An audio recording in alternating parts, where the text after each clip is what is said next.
Okay, right. This is really weird, talking to yourself. Hi kids. Hi Lise. Hi Joe. Okay, so I might do things in a bit of an odd order because I haven't done it like this before. I've done the cake before, but I haven't done this kind of thing before. So we'll start with, these are it's just a cake drum. So this is a 14-inch because my bottom tier is a 12-inch. So these come like with a hole in already, which enables me to put the central rod all the way through. So I'll just get that bit and show you that.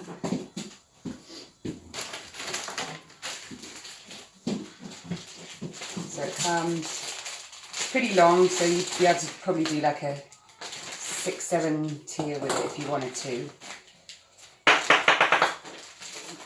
So there's your bottom bit, so you turn the board upside down, white bit, and you thread it into there. And then you get the sticky, little sticky pads. So put them on all 4 corners. That stops the board wobbling and then gives you support. So that piece isn't going to stay in until I put the rod in. But I don't like to put the rod in straight away because obviously then you've got to try and get your cakes dead central before you put them on. So hopefully I'll show you that as you go along. So I don't worry about that for the moment because it will just keep moving and coming out. So I've got my base cake here.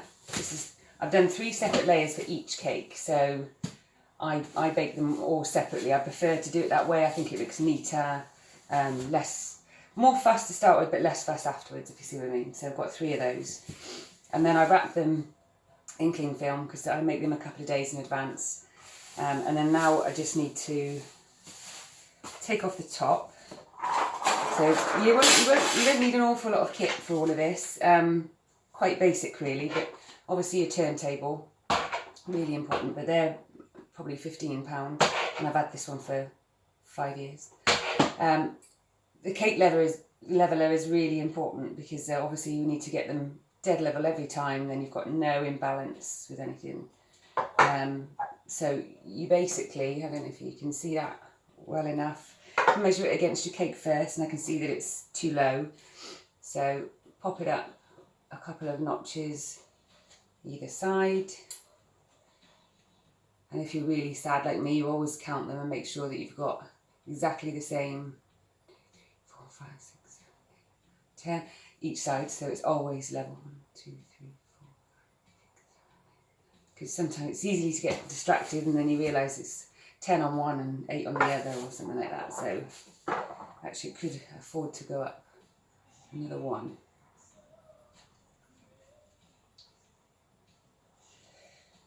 Okay, so we just glide across the top. This is where you'll be really good, Lise, because you do get waste, you can't do anything about it, and it's such a shame to waste it. That invent something to use for the top and you make yourself even more money. But you could mix this in with the rest of the ganache and then make like a base for like peanut butter brownies, or I even mix it in with Rocky Road sometimes and make it, you know, more substantial and more cakey, and it's really nice and it sells brilliantly in the shop. So find a bowl for that, and then you've got your first cake. Okay, so you will probably 99% of the time use buttercream filling, or either Italian buttercream or a mixture that I can give you a recipe for. But this particular customer wanted ganache in between every layer. So on the chocolate cake, we've got chocolate ganache, which I make the night before so that it gets to the right consistency, so it won't run off the cake as I put the next layer on. It's a bit of a balance trying to get it exactly right, because obviously you've left it overnight so it's set quite hard, so then you need to warm it up in the microwave and until you get like peanut butter kind of consistency, really. That's the best way to describe it. Any runnier, then you just pop it in the fridge for a few minutes, and as long as you keep mixing it and you don't get any lumps or, you know, where it goes really hard on the outside, then you should be fine. I'm probably warbling now. So take your board, and I put a few dabs around the board, around the base, not too close to the edge, and this will help make sure that your bottom cake sticks to the top, a bit like a base for grouting tiles or something like that. So then you just pick your cake up and pop it as central as you can onto your board, which is wobbling for some reason, but I'll sort that out afterwards.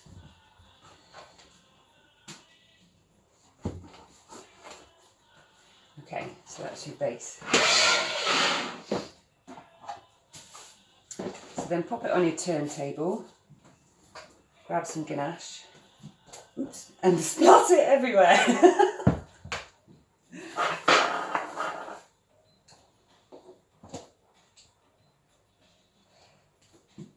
Okay. I'm pretty generous with my fillings. I think it's just as important as the cake itself. So spread it as even as you can. You need a really good palette knife, which is sort of offset. The flat ones just don't work well, but I'm sure you probably got one of these anyway.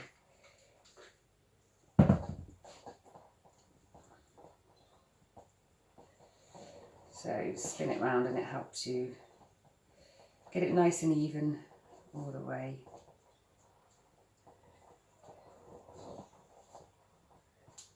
Hope you can see this okay.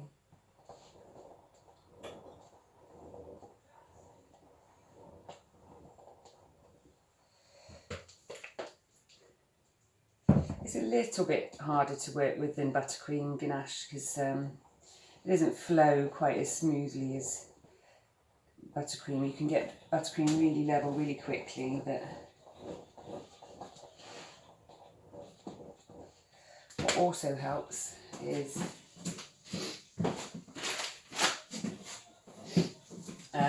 a non-slip mat, which you can get from anywhere. And so if you put it on the top of your turntable and then that on top, that stops a bit of movement as well.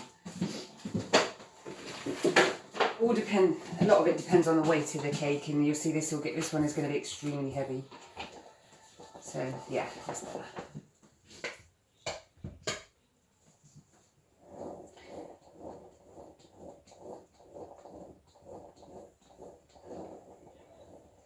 Okay, should do.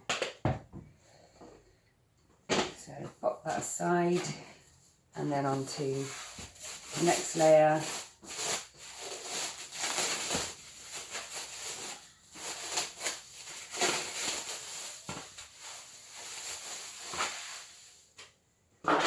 Same thing, should be, I measure out, when I put each batter into the tin, I weigh the batter as well, so that I know I've got almost exactly the same amount of batter in each tin. So in theory, they should rise to the same height.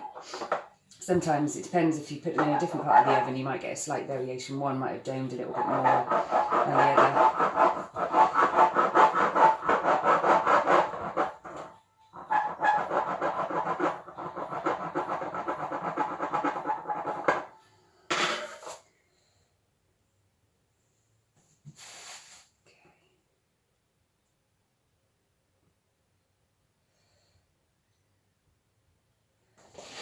So then you just very carefully pick that up and put it straight on top of the other one.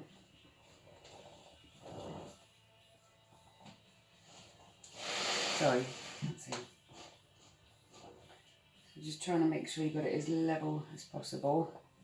Push down really gently just to try and make sure you've got it as flat as you can. Don't worry, because it will bulge out the sides slightly, your filling. It depends how much you put in and how close to the edges that you went. If you've got it too much bulging out, then you can just take it off the side. Or alternatively, you might need to fill some gaps in.